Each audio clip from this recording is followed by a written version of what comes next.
her to explain the maze because it's part of her concept with her music and art. And I want her to really explain it because no one can explain it but her, because she is the architect who created, you know, this design and this masterpiece based off of, you know, knowing Phil and I, and my tattoo designs inspired Chelsea, and she made our home a beautiful moving piece of art. So can we let her talk? I'm in a band with my brother, an art and music collaborative called Mercury and the Architects. We're a music and art experience, so in order to create that, I created this code.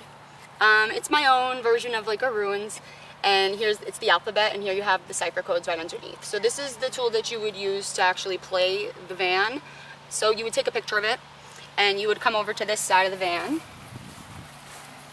She's right here underneath the compass. There's a little gray arrow that you would follow.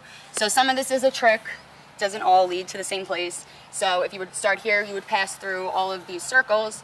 In each circle there is a cipher.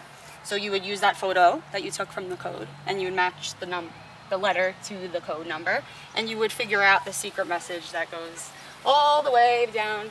This is the last one. So if you were to crack this code and you would go on our websites, you would be able to type in this portal code and access a song that was inspired by the project called Live for the Adventure, and you would see a video of the entire renovation process. That is the goal. So we're still in the works of making that. We have the video coming on the way, and the song is done and ready to go.